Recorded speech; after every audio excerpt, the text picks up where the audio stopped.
Glória a Deus. Aleluia. Oremos ao Senhor. Amém. Senhor, nosso Deus e nosso Pai, santo é o Senhor, meu Pai, santo é o teu nome, Senhor. Toda a honra e toda a glória, meu Senhor, pertence a ti, Senhor. Sempre estaremos, meu Senhor, diante de ti, meu Pai, diante da tua face, glorificando e exaltando o teu santo nome, Senhor, e dizendo que só o Senhor é Deus, só o Senhor é santo, só o Senhor é digno de honra, de glória e de todo louvor, Senhor. Nesta hora, meu Pai, a tua igreja, Senhor, os teus filhos se reúnem, meu Pai, para te adorar, Senhor. Amém. Para te render glórias e louvores.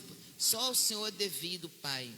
Pedimos a ti nesta hora, Senhor, que o Senhor perdoe as nossas falhas, meu Senhor, as nossas fraquezas, meu Pai. Glória a Deus. Perdoa as nossas limitações, meu Senhor. Perdoa os nossos pecados, meu Pai. Nós estamos aqui, Senhor, pedindo humildemente ao Senhor, meu Pai, que o Senhor nos ajude, meu Senhor, nas nossas fraquezas, meu Pai.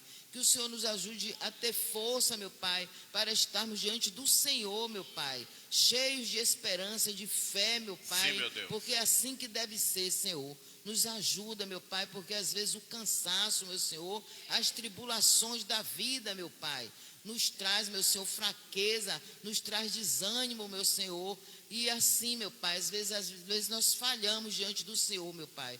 Por isso nós pedimos, meu Senhor, nesta hora, perdoa, Senhor. Perdoa e nos ajuda, Senhor, para estarmos firmes, meu Senhor, e de pé, meu Pai. Porque é assim que o Senhor quer os teus filhos, meu Senhor, rendendo glórias ao Senhor, te adorando, meu Pai, no nome de Jesus, Senhor. Nós queremos, meu Senhor, neste momento, meu Pai, te agradecer, Senhor. Nós temos muito que te agradecer, porque apesar, meu Pai, das dificuldades, o Senhor tem estado conosco, o Senhor tem nos sustentado, meu Senhor, o Senhor não tem deixado faltar o nosso pão de cada dia.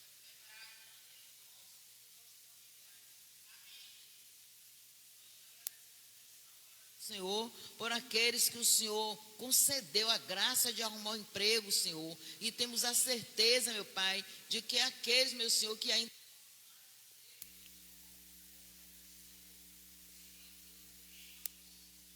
são os teus filhos, meu Senhor. Olha para esses jovens, meu Senhor, que estão iniciando a caminhada na vida, Sim, meu Pai. Que o Senhor possa conduzir os teus filhos, meu Senhor, pelo bom caminho, meu Pai. Porque aqui eles estão aprendendo, meu Senhor, a estar sempre contigo, meu Senhor, a escolher o que é bom para a vida deles, meu Senhor. Por isso nós te pedimos, meu Senhor, conduz os teus filhos, dá saúde a eles, vigor físico, mental, Senhor, e espiritual. Principalmente nesses dias aí, meu Senhor, que vem essa festa aí, onde eles podem, meu Pai, observar, mas saber que ali não cabe eles, meu Senhor, porque não convém, porque aqui nós sabemos que tudo a gente pode fazer, Senhor, mas nem tudo nos convém. Verdade. Principalmente os jovens, meu Senhor, da tua casa. Ajuda os teus filhos, meu Senhor, a estar firmes na tua presença, meu Senhor, e estiverem eles aonde estiverem, que eles não se deixem levar, meu Senhor, pela ilusão desses dias de festa, no nome de Jesus.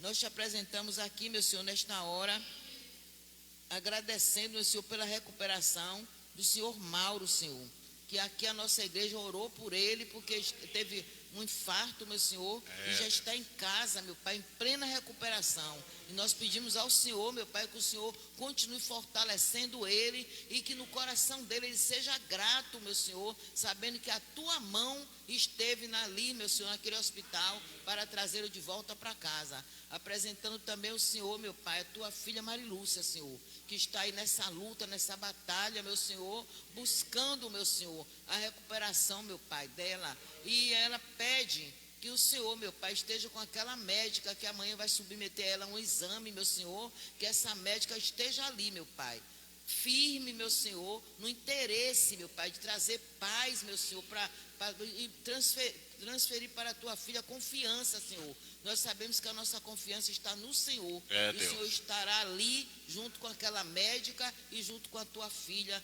dando força a ela, meu Senhor, e que ela possa sentir a presença do Senhor amanhã, nesse momento que ela estiver sendo submetida a esse tratamento, no nome de Jesus Cristo. Nós te apresentamos nesta hora os dízimos e as ofertas, Senhor.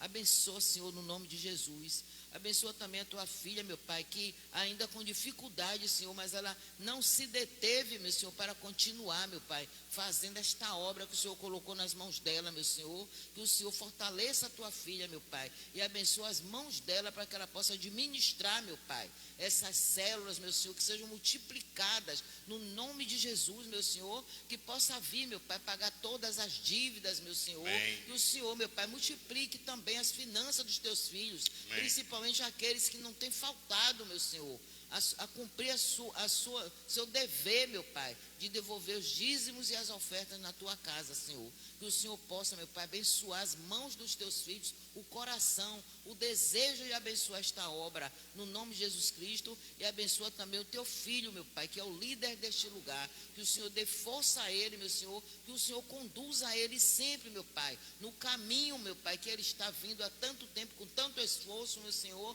Que o Senhor continue abençoando o teu filho, a família dele, abençoa os membros deste lugar, no nome de Jesus Cristo. É o que nós te pedimos como igreja, Senhor, e te agradecemos no nome de Jesus.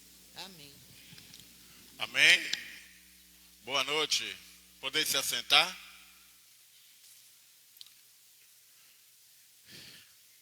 Quero pedir aos irmãos que abram suas Bíblias no livro de Mateus, capítulo 16. Nós vamos trabalhar o versículo 24 ao 28, tá?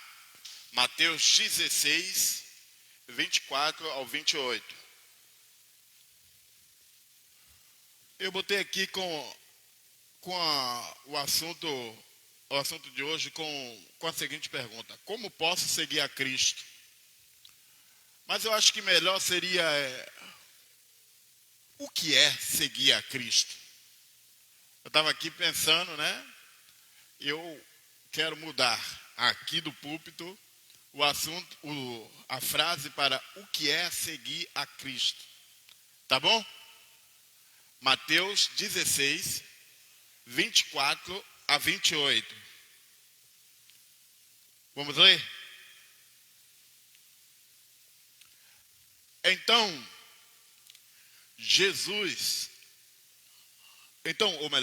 disse Jesus aos seus discípulos: se alguém quiser vir após mim, renuncie a si mesmo, tome sobre si a sua cruz e siga-me. Porque aquele que quiser salvar a sua vida, perdê-la-á. E quem perder a sua vida por amor de mim, achá-la-á. Pois que proveito ao homem ganhar o mundo inteiro, se perder a sua alma? Ou que dará o homem em recompensa da sua alma?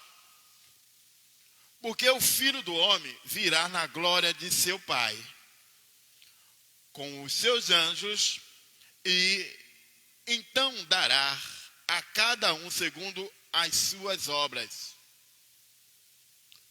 Versículo 28. Em verdade vos digo que alguns há dos que aqui estão que não provarão a morte até que venha o Filho do Homem no seu reino.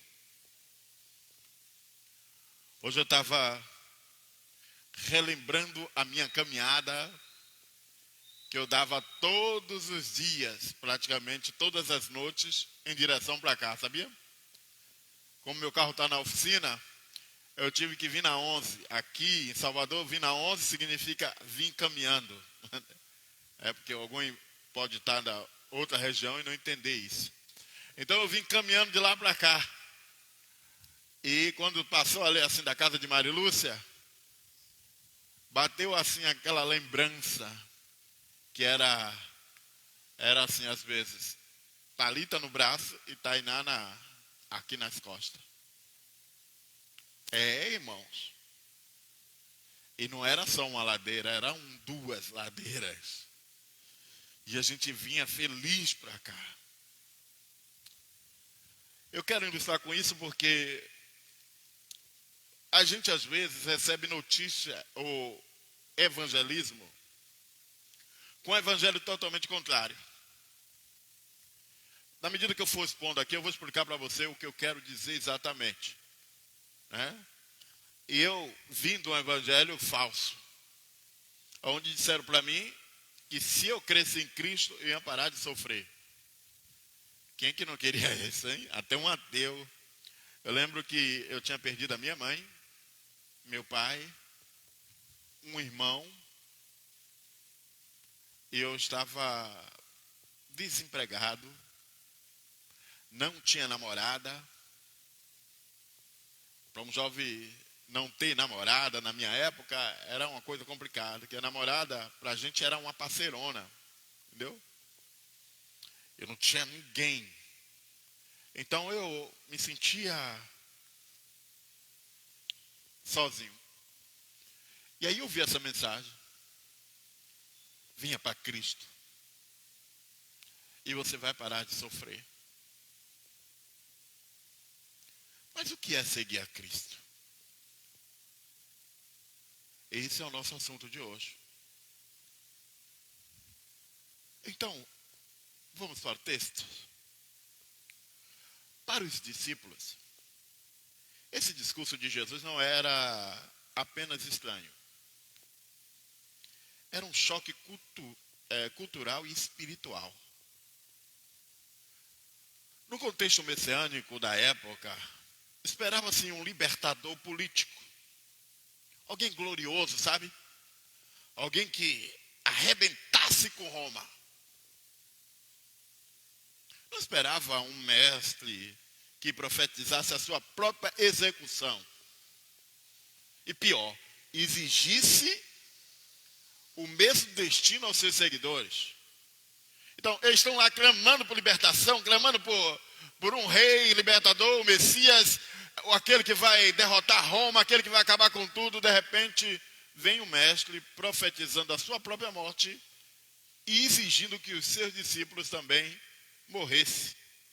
Que contrassenso. Ou um pouco estranho, eu diria.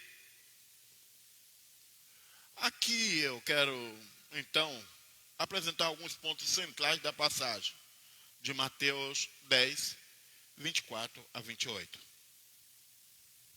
Versículo 24 e 25, Jesus exige uma identificação com o mestre, uma identificação consigo mesmo. Jesus ele estabelece que o discípulo não é maior que o mestre. E se chamar o dono da casa de Boizebu, demônios, Boizebu dos demônios, os demônios, né? O rei dos demônios, seus seguidores não deveriam esperar um tratamento melhor. É claro, tinha que ser pior. Então, o sofrimento era, naquele instante, a prova da fidelidade à caminhada de Cristo. Porque algumas pessoas acham que uma vez você crendo em Jesus, você levantou a mão, você aceitou, tudo acabou. Mentira, irmão. Tudo começa agora. O reino de Deus está em você.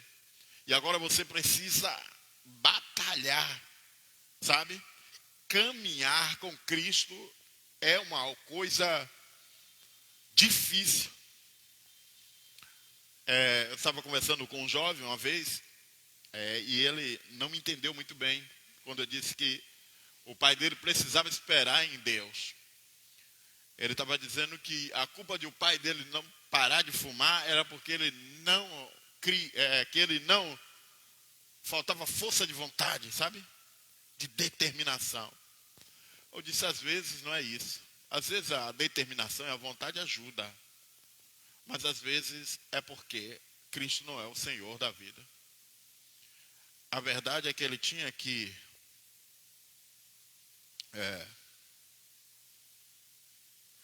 Felipe está reclamando que o áudio está cada vez pior.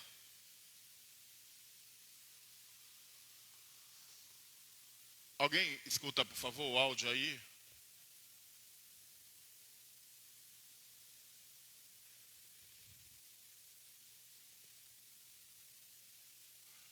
Por favor, Rafael, dá uma olhadinha aí. Se o áudio está ruim.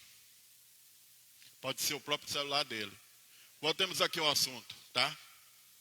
Então, esse jovem disse que o pai dele não se libertava do cigarro porque faltava determinação, vontade dele. Que se ele determinasse, que ele tivesse vontade, não é aí, ele falou aqui no WhatsApp, viu? Mandou mensagem no WhatsApp. Então, faltava isso. Que o pai dele tinha que acordar de manhã e dizer, não vou fumar, não vou fumar, não vou fumar, não vou fumar, e pronto, acabou. Tem coisas na vida, irmão, que não é somente isso. Tem coisas na vida que só Deus pode fazer. Entende, irmão? Então eu estava dizendo exatamente isso a ele, que o que o pai dele deveria fazer era esperar em Deus. Se entregar a Deus e esperar em Deus. Percebeu? Na cabeça dele, se entregar a Deus e esperar em Deus, era simplesmente comprar uma rede, se sentar e esperar Deus resolver o vício dele. E saiu comentando isso para os parentes. O pastor falou que meu pai tinha que esperar em Deus, que Deus era quem ia fazer isso nele. Entendeu? Aí alguém da família dele disse, não, está errado, pastor. Vai ficar sentado esperando Deus fazer? Entendeu? Vai ficar sentado esperando Deus fazer? Não, tem que levantar e crer. Tem que fazer. Eu achei legal isso. Aí quando eu fui falar para ele, né, eu disse, você sabe o que é esperar em Deus? Não. Esperar em Deus, às vezes, é suportar um sofrimento. É ser disciplinado. É quebrar o orgulho. Esperar em Deus, às vezes, é ser humilhado e ficar calado. Esperar em Deus, às vezes, é suportar a dor. Esperar em Deus, às vezes, irmãos, é confiar no impossível. Esperar em Deus, às vezes, é acreditar que mesmo que tudo vai dar errado, para simplificar a palavra impossível, tudo vai dar errado, aí começa a dar certo.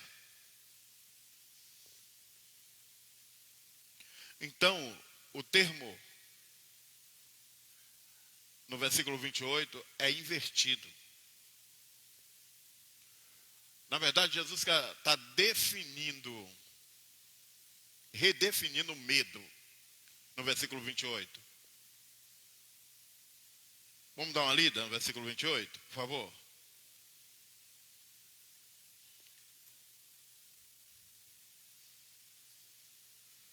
Em verdade, eu digo que alguns dos que aqui estão, que não provarão a morte, até que venha o Filho do Homem e seu reino.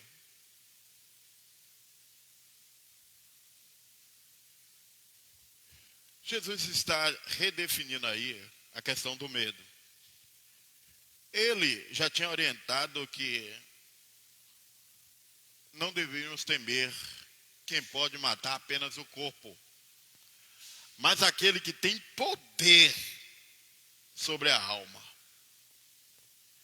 Isso tira o peso das ameaças humanas e coloca o foco aonde? Na eternidade.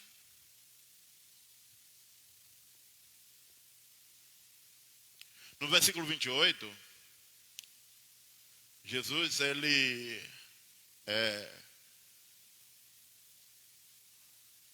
manda que os discípulos tomem a sua cruz.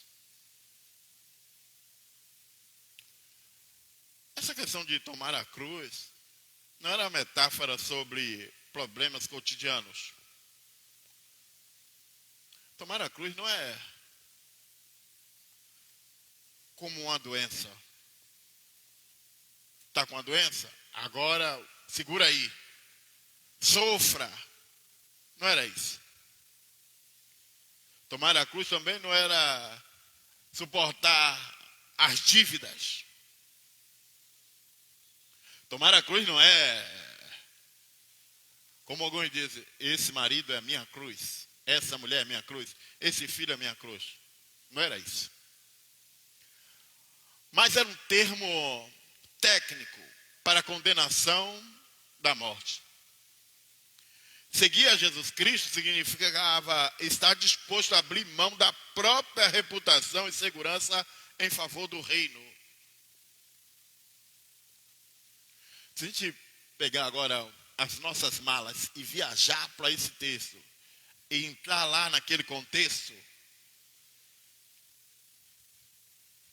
no contexto histórico do primeiro século, a expressão tomar a sua cruz não era uma metáfora espiritual para problemas cotidianos, mas um chamado ao realismo brutal da execução humana. Para os ouvintes de Jesus, irmãos, a frase evocava os significados muito específicos. Primeiro, sentença de morte pública. A cruz era um instrumento de execução reservada a escravos, estrangeiros, rebeldes, políticos que desafiavam a autoridade de Roma. Dizer a alguém para tomar a sua cruz era dizer que ela já estava legalmente morta perante o Estado. Carregar o patibulum, o condenado não carregava a cruz inteira, mas apenas a viga horizontal, chamada patibulum, que pesava entre 34 quilos a 57 quilos. Esse indivíduo tinha que pegar esse patibulum, colocar nas suas costas e levar até o lugar da sua execução, aonde havia ali um poste vertical, esperando ele para ser apregoado ali, né? Descia ele, apregoava e subia ele, e ele morria ali. Não tem nada a ver com o marido não, viu? Nem com a doença. Não tem nada a ver com as dificuldades da vida. Tinha a ver com morrer mesmo de verdade, por seus sonhos, por seus pensamentos, para suas ideias e viver para o reino de Deus.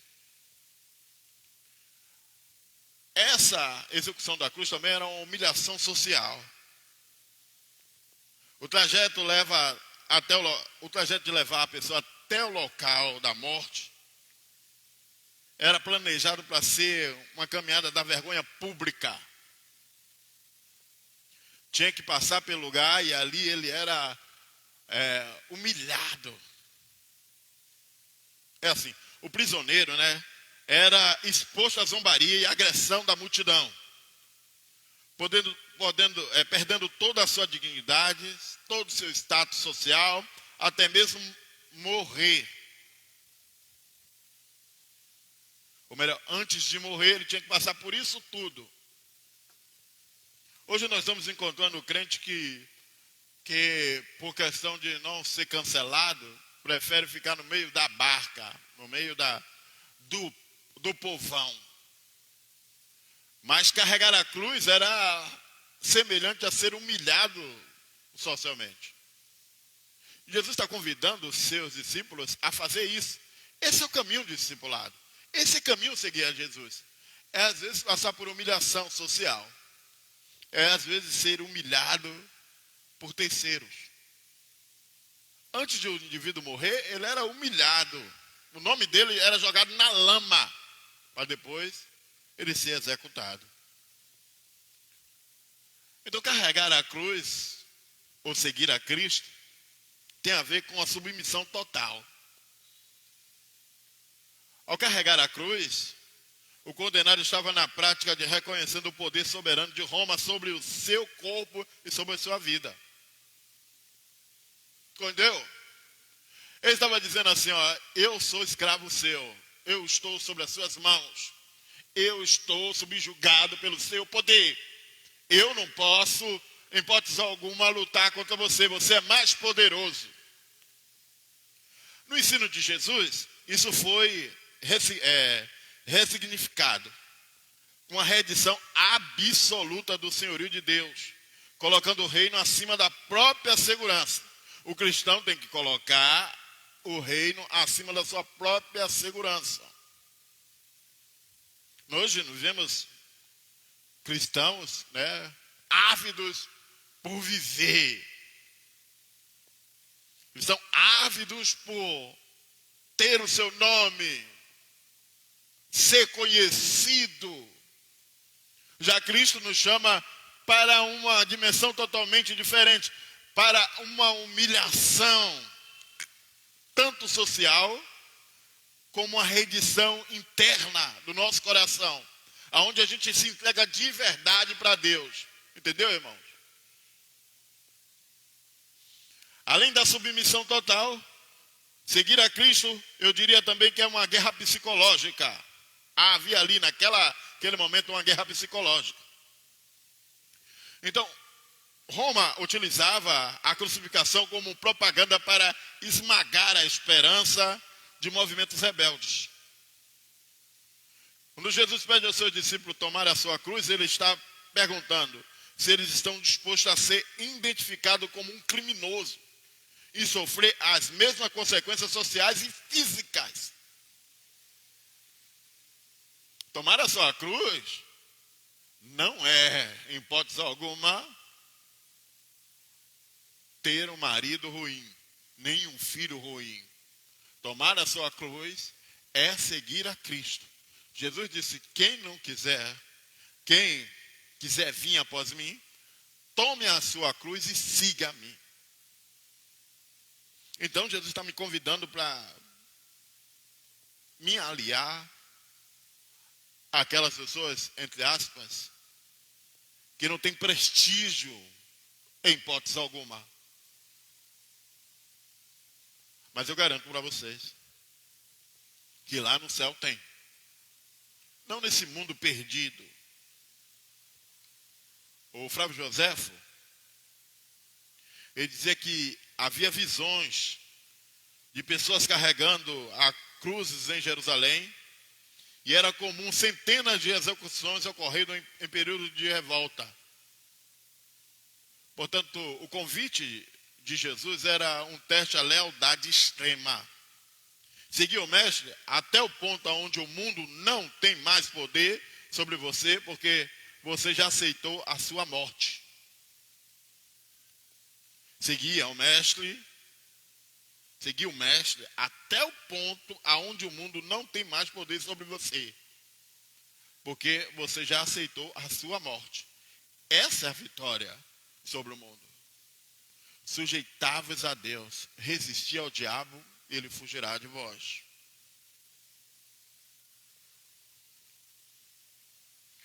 Jesus fala sobre um paradoxo dentro dessas linhas, desses 4 versículos. Ele diz, quem achar sua vida, perdê-la-á. E quem perder a sua vida por amor de mim, achá-la-á. Jesus ensina que o apego egoísta, a existência terrena, leva à perda do que é essencial. A verdadeira vida é encontrada, irmãos, na entrega total. Qualquer apego egoísta vai atrapalhar a sua caminhada. Você precisa se entregar totalmente ao Senhor. Eu acho que quando os discípulos ouviram aquela mensagem de que ele ia morrer e que os discípulos deveriam morrer também, deve ter batido um mau pressentimento. Eu acho que esse mau pressentimento, na verdade, era um realismo de Jesus. Diferente dos meus primeiros evangelistas, primeiro grupo que me evangelizou, Jesus nunca prometeu facilidade, mas sim a sua presença e a recompensa final para quem perseverasse até o fim. Disse eu sei, posso até passar no vale da sombra da morte, mas Deus estará comigo. Posso passar pelas lutas, pelas batalhas, mas Deus estará comigo. Mas apenas eu fazer o que Jesus está me convidando aqui, seguir a Ele.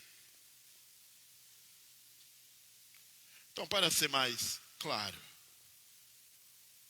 falar de sofrimento e morte, tomar a sua cruz, perder a vida, soa estranho como um mau pressentimento aos discípulos. Que é isso? Eu esperando aqui um libertador, alguém que desse um soco no queixo de Roma e Roma caísse e restabelecesse o poder para a gente, você vem com essa de que você mesmo vai morrer, o meu libertador vai morrer e eu também vou. Alguma coisa ruim vai acontecer aí. Então os discípulos estavam com isso. Talvez você esteja também com essa mesma pressentimento. Pô, pastor, vai acontecer alguma coisa ruim comigo?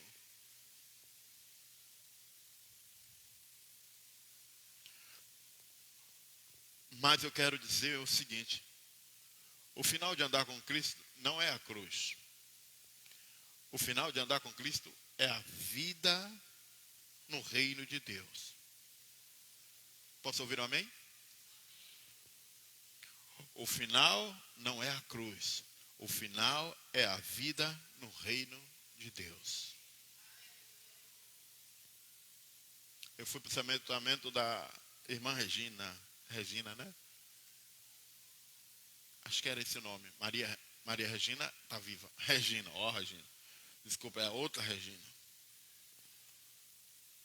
E como naquela época eu não estudava muito, né? Deus me dava a palavra na hora, né? Já viu esses pregadores assim? Era desses. Passava orando e Deus falava comigo. Aí lá no cemitério, sai um texto do Evangelho que eu nunca reparei, nunca prestei atenção no significado. Dizia assim: quem crê em mim, ainda que morra, viverá. Como é que explica um troço desse aí? Deixa eu explicar para vocês. Quando Jesus está nos convidando para morrer na cruz, amém, irmãos? Ele está nos dizendo: você vai morrer, mas a vida minha vai estar dentro de você. Mas embaixo, nesse mesmo local, lá no cemitério, estava escrito assim: rios de água viva correrão do seu interior. Quando eu me entrego para Deus, de verdade, quando há uma submissão total, flui de mim vida. Por isso a cruz não é o final, mas o reino de Deus lá na glória. Então viver no reino de Deus deve ser o nosso objetivo final, e não a cruz. A cruz é o caminho que temos que passar. É o nosso deserto. É a nossa entrega.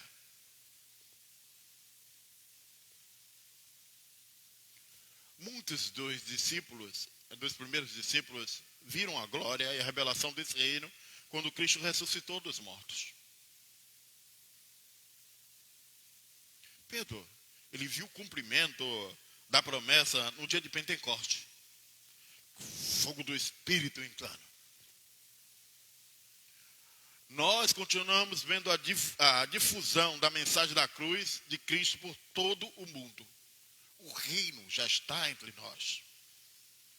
O reino já milita no nosso interior. Ele já flui dentro de nós. Abre o seu coração nessa noite e pare de viver de ponta gota. Mergulhe em Cristo. Mergulhe no Evangelho. E deixe Deus produzir dentro do seu interior rios de água viva. Vamos ficar de pé e vamos orar.